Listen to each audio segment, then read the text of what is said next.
DocTalk is brought to you by Merck Animal Health, the science of healthier animals. Hey folks, welcome to DocTalk. We're going to have a great show. We're going to talk about metritis in cows with Dr. Nora Schragg. Dr. Schragg is a veterinarian here at Kansas State University who has years of veterinary practice. It's going to be a fun show. Stay tuned.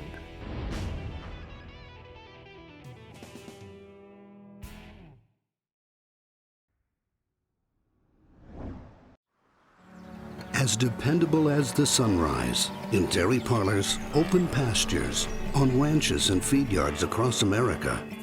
A place where reputation is more than a name, where the science of healthier animals is a way of life. It's the responsibility that drives who we are and what we do. Every decision, every day. It's your livelihood and our responsibility.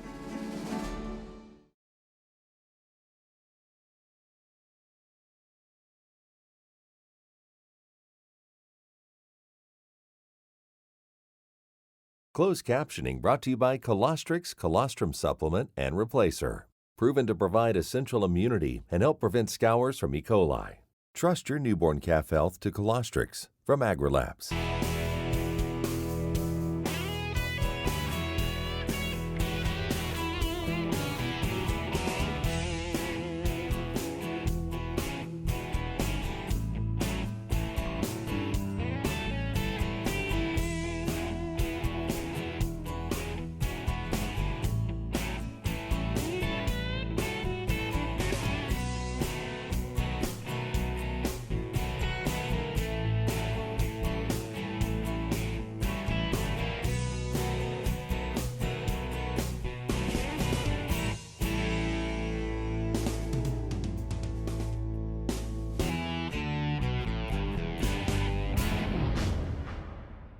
This segment is brought to you by the Beef Quality Assurance Program and the Kansas Beef Council, improving animal care and beef safety for more than 20 years. Hey folks, welcome to DocTalk. Dr. Dan here with Dr. Nora Schragg. She is a veterinarian here at Kansas State University and a good friend and a colleague. And today we're going to talk about retained placentas, metritis, different things to that nature because, man, I don't know how many, as a kid growing up, my dad and grandpa as veterinarians, I don't know how many times we were called to the farm to clean a cow.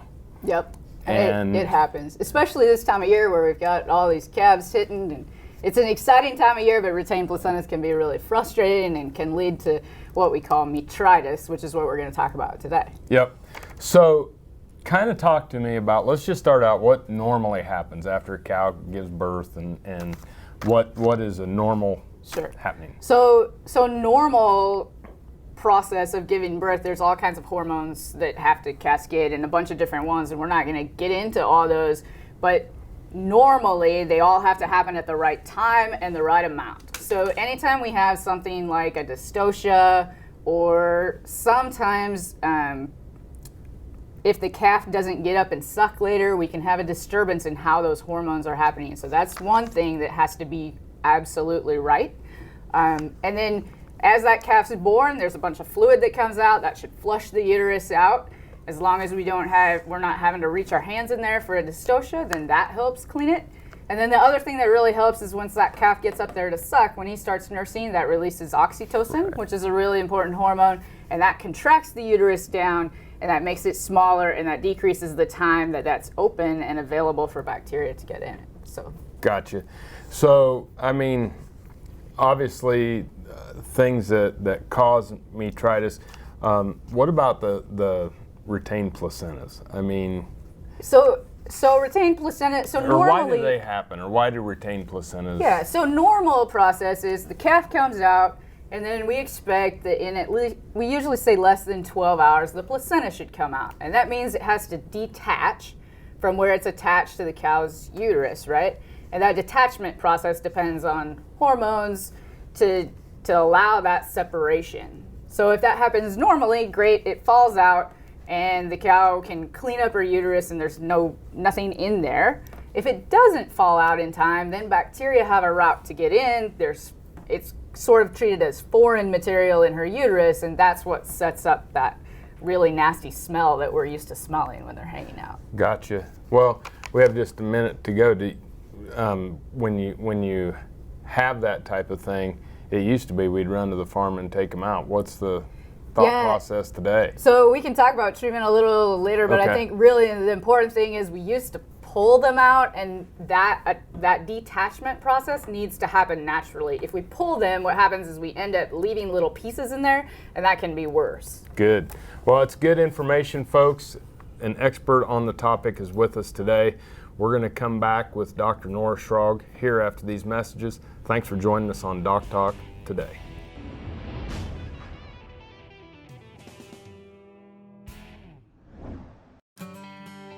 If my calves start healthy and stay healthy, I've got a good shot at making money. That is why I trust Colostrix. It gives my calves the protection they need until their own immune systems kick in.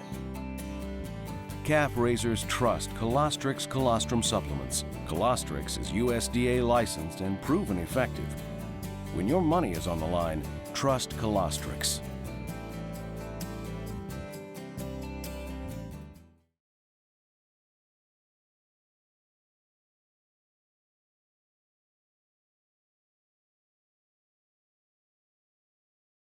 This segment is brought to you by the Beef Quality Assurance Program and the Kansas Beef Council, improving animal care and beef safety for more than 20 years. Hey folks, welcome back to DocTalk. I'm Dr. Dan Thompson here with Dr. Nora Schragg.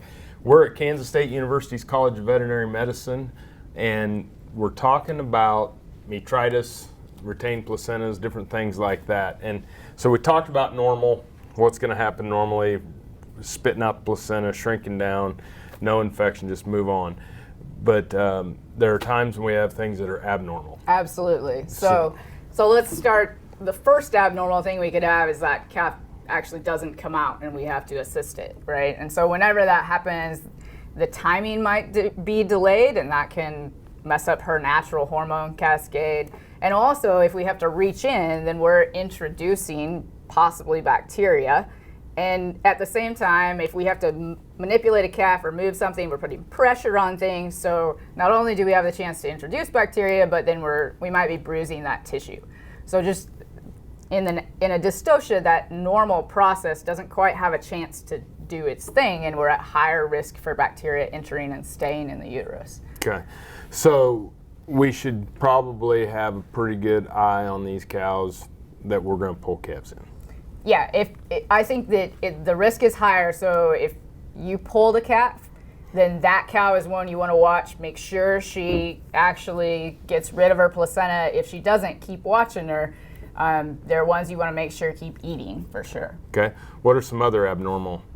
Yeah, so the other thing that we kind of talked about a little bit is if that calf doesn't get up there and nurse. So let's say we had a dystocia and it was a dead calf, then that cow never has a chance for the calf to nurse. That oxytocin never gets released and that uterus never shrinks down. So even if her placenta detaches, that uterus might stay bigger for longer, and that allows an opportunity for bacteria to get in. Yeah, so should you go and strip that cow out? Or? Yeah, you can strip that cow out. You can also just There's inject. a couple of them I don't really, Yeah, I think I'll just take my chances. Especially if you don't have a really good spot to do it, instead of breaking your arm, you can also inject oxytocin. So that's not a bad thing to do, especially if it was maybe a tight pull, you can use oxytocin to contract that uterus when you think the cow's natural oxytocin might not be enough. Oh, okay. So you can just give her some. Sure, yeah. Absolutely. And that's one thing we can do, if you had a dystocia and you're watching the cow and you can tell that placenta's still hanging there, as long as you catch it early, so we say within the first 48 hours, oxytocin is a really good thing to give that helps that uterus shrink down and should help kick out that placenta. Cool. So hard pull, I was looking here to see if we had any other, placental detachment. We already talked about that a little bit, but I think it's important, we have about a minute to break. I think it's important for people to understand, don't just go out there and grab a hold of that thing and pull it out. And because what you said. And we maybe need to get some pictures, but the way that placenta is attached, I think, is what makes that really obvious, right? So there's all these little fingers that go together between it's like the two cow. Velcro. Yeah, between the cow and the placenta. And when we rip that out, it'll rip off right here and leave all those little fingers in there.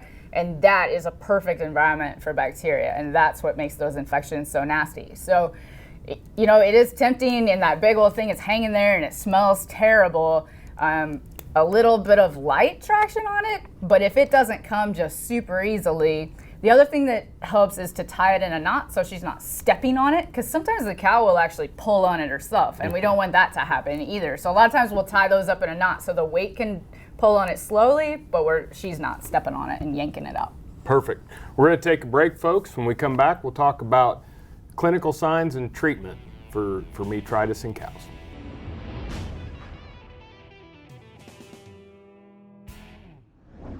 Hey folks, welcome to our Cattle First Minute, sponsored by Boehringer Ingelheim Vet Medica. And today we're going to talk about clostridial vaccines.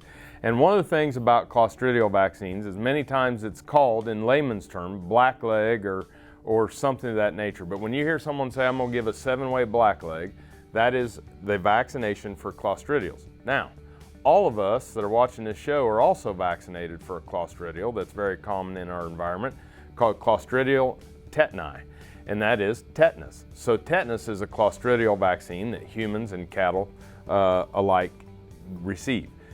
Make sure that we vaccinate our calves that are going to be housed on pastures that are high with the blackleg disease with a 7-way clostridial bactrin. We also want to make sure that we utilize that bactrin when they're going into a grow yard and again at the weaning process. When we want to use clostridial tetani or tetanus vaccines is if you're going to use the technique of banding to castrate bull calves. Always use the tetanus toxoid. Clostridial vaccines have been around forever. They're one of the most effective vaccines that we have in the world, and they work really well.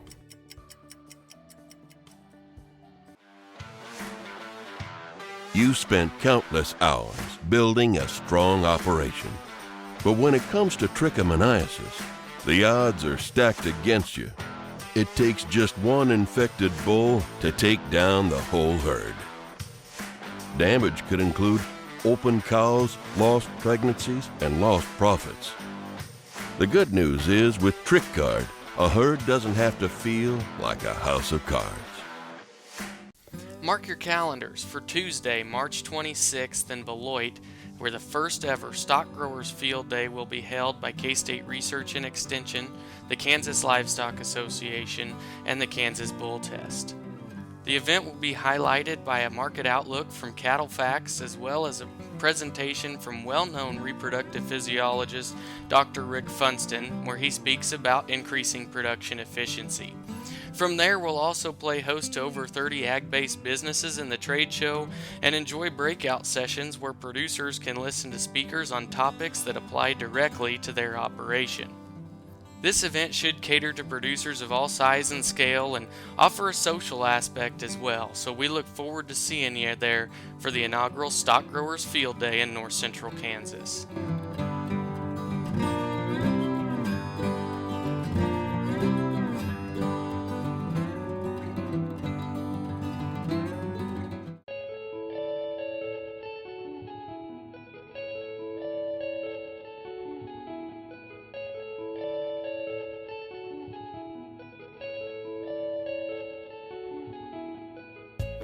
It must be an inherited trait because I have never wanted to do anything other than be in the cattle business. And it's interesting as I have grandchildren now, little bitty ones. All they want to do is go to the barn, swing a rope, and be a cowboy. It's something. It's a lifestyle that we have, the way we make a living, obviously. But it's really more than that. It gives us the opportunity as a family to be able to work together and enjoy each other's company and make a living at the same time. We've been using Triangle for years, and the reason we do it's been safe and effective, and we're going to continue to do that. We'll put the cows in the chute twice a year, spring and fall. 100% of our cattle get vaccinated with Triangle.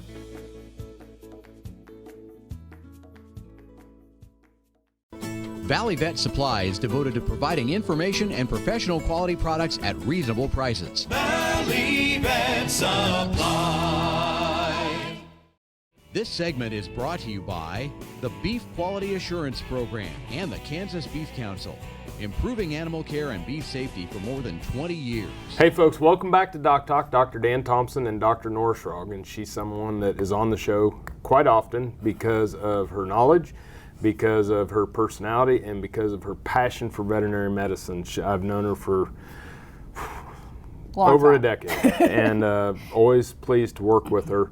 Great veterinarian. I was telling her during the break that my granddad went out to clean a cow and the retained placenta, and he reached in there and he found a boot, and the guy had tied his bootlace to the placenta, and the cow had actually sucked it right in and had the boot. So don't tie your boot. Yeah, and that's actually a good topic. You know, we think about helping with dystocias, and some people, you know, it's maybe kind of an ego thing to not put gloves on, but it's actually more for the protection of the cow than it is for you, right? So gloves are a really good thing if you do dystocias, because we have natural bacteria on our hands. It's better to not expose the inside of the uterus to those bacteria. Yeah, and these guys that think they're too expensive to get a glove, I just say, well, what if your local MD decided he was going to start saving on gloves? You'd make sure you got that 8 o'clock appointment. That's right. Right. So let's talk about treatment. Yep. Let's talk about treatment. What are we going to do to treat? So I think the first thing is, the sooner we can notice that she has a retained placenta, then we can use oxytocin if it's in that first 48 hours. And I might also add, you should really work with your veterinarian.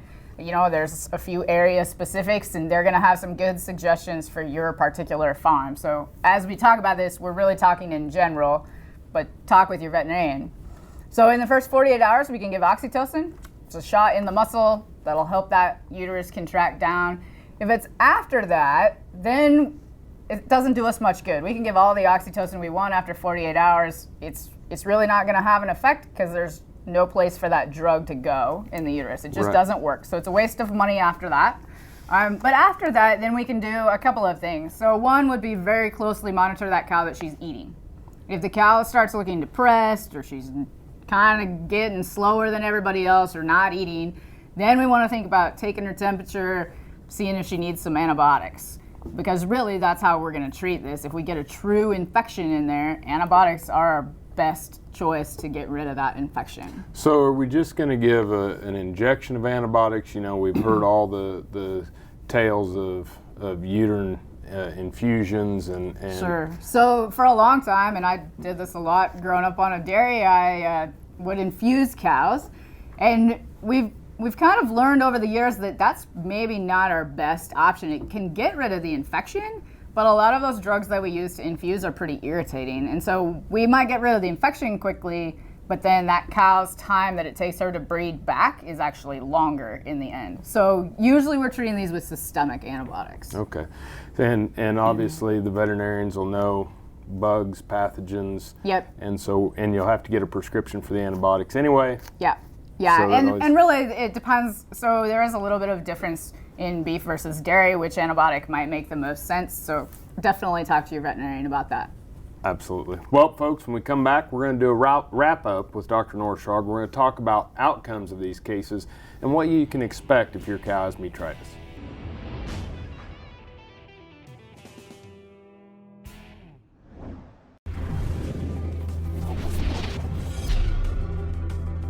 My name is Dr. Cooper Williams, and I am a sports medicine specialist. I'm ICELP certified and certified within the Sports Medicine College as well. I just got finished teaching an ultrasound wet lab with a group here at ENSO Discoveries in Kansas. And it was a group of students that really had a lot of enthusiasm for learning new anatomy and really elucidating some of the structures that they're not comfortable with in their day-to-day practice. It's something that I really have a passion for doing, and I really love the scanning and basically how anatomy and clinical anatomy relates to how we approach treatment of horses, especially in regard to regenerative medicine. And ENSO Discoveries has specialized in both PRP and in stem cell research, and a lot of these regenerative techniques are used now to treat a variety of different structures in horses. And my job is to teach people the anatomy, the abnormal anatomy when we have damage, and basically how to ultrasound and how to be able to guide our treatments into these abnormal injuries, these structures that we need to be precise in how we approach treatment. And using these regenerative techniques, you can't just put them in wherever you want to. You have to direct these treatments exactly where an injury is so that they're going to work properly. And so that's what we were working on today in a variety of areas of the body. the neck, the back, the pelvic region, the distal limb, and reviewing how we look at these anatomical structures and determine if they're abnormal, and then how to go about treating these structures. And we actually did processing today and used some of these regenerative techniques today to help out a few of the patients that were part of the wet lab. We cannot be islands unto ourselves, and it's important for all of us to network. We all sort of learn little tricks and techniques. So I definitely would like to thank Enzo for the opportunity to be able to be here and interact with these students and to relay the information that I've gleaned over the years. And this is not the first time that I've been able to do this with Enzo. They've been very, very warm hosts and having us come out. And they obviously like to be able to put out this information and teach other veterinarians. And so their passion is my passion, and it's just being able to work together like this is fantastic.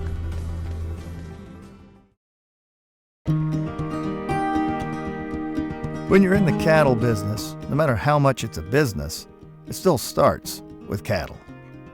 It's this basic notion that sits at the core of how we approach things at Boehringer Ingelheim. We understand when you put the cattle first, it just naturally leads to doing the right things. If you want to do well in this business, you start by doing right. Take care of the cattle, and they'll take care of you. Some call it a come-from-behind victory, an unlikely win, a reversal of fortune, snatching victory from the jaws of defeat. This is our moment, our victory dance, because we choose confidence. We choose Zuprevo for BRD treatment. Ask your veterinarian to prescribe Zuprevo. Zuprevo is a fast-acting, long-lasting BRD treatment that you can count on to get the job done. Choose confidence. Choose Zuprevo from Merck Animal Health. This segment is brought to you by the Beef Quality Assurance Program and the Kansas Beef Council, improving animal care and beef safety for more than 20 years. Hey folks, welcome back to DocTalk. Dr. Dan Thompson here with Dr. Nora Schragg, and we are from Kansas State University. We're here to talk to you about metritis in cows, and we talked about the treatments. We've talked about what causes them. Now, what's going to happen to that cow? Sure. So I think the most common thing that happens to these cows that have an infection is that it takes them longer to breed back. So if we're in a beef herd, then that's a cow that's not going to breed back in the first 60 days. Her calf is going to be smaller if she does breed back and you keep her. And in a dairy herd, it's going to take a lot more breedings to get her bred, and it's an inefficiency in either system, right? And so that's the most common thing that happens.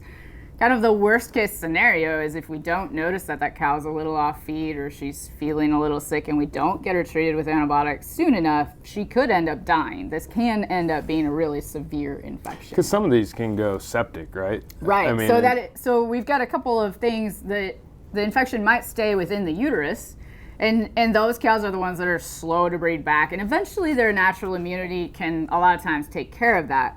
But if that infection is so severe, it might move from the uterus into her bloodstream and into the whole cow. And those are cows that generally need some antibiotic to be able to survive that infection. You bet.